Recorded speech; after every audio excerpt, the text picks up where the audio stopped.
సంక్రాంతికి పెట్టింది పేరైన గోదావరి జిల్లాలో మరో అద్భుతం ఆవిష్కృతమైంది. అనపర్తి నియోజకవర్గం బెక్కవోలు మండలంలోని కొమరపాలెం గ్రామంలో రాష్ట్రంలోనే అతిపెద్ద భోగిమంట వేశారు. 52 టన్నుల కలప 24 అడుగుల ఎత్తులో భోగిమంట ఏర్పాటు చేశారు. స్థానిక నాయకులు ద్వారంపూడి వెంకటరెడ్డి అనే డివిఆర్ ఏర్పాటు చేసిన భోగిమంటను అనపర్తి ఎమ్మెల్యే నల్లమిల్లి రామకృష్ణారెడ్డి దంపతులు ప్రత్యేక పూజలు నిర్వహించి ఈ భోగిమంటను వెలిగించారు. అతిపెద్ద భోగిమంట వేయడంతో పరిసర ప్రాంతాల గ్రామ ప్రజలు అనేక మంది విచ్చేసి ఈ భోగిమంటను తిలకించి చిన్నారులచే భోగిదండలు వేయించారు. అనంతరం డివిఆర్ దంపతులు అందజేసిన తీర్థ ప్రసాదాలను స్వీకరించారు.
గ్రామస్తులందరినీ పీడించుకునే కాకుండా చెప్పారు రాజ్యం వీరభోజ్యం అని.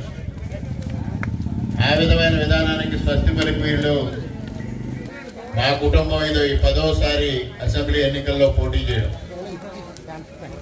తెలుగుదేశం పార్టీకి ఆధిక్యత రాలేదు.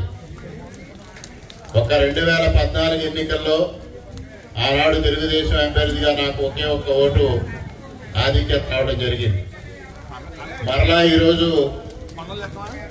ఈ ఎన్నికల్లో 2024 ప్రజలందరికీ సంక్రాంతి శుభాకాంక్షలు తెలియజేసుకుంటా ఉన్నా.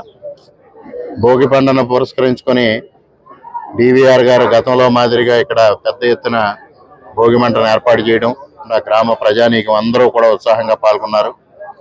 ముఖ్యంగా సంక్రాంతి అనేది కర్షకుల పండుగ. ఈ సంవత్సరం కర్షకులు అత్యంత ఆనందంగా సంక్రాంతిని జరుపుకునే పరిస్థితిని కూటమి ప్రభుత్వం సృష్టించడం జరిగింది. దానిలో భాగంగానే ఈరోజు సంక్రాంతి సంబరాలను అత్యంత వైభవంగా పునఃప్రారంభించిన డివిఆర్ గారికి, అదేవిధంగా కొమరపాలెం గ్రామ ప్రజానీకానికి హృదయపూర్వకంగా సంక్రాంతి శుభాకాంక్షలు, కృతజ్ఞతలు తెలియజేసుకుంటున్నాను.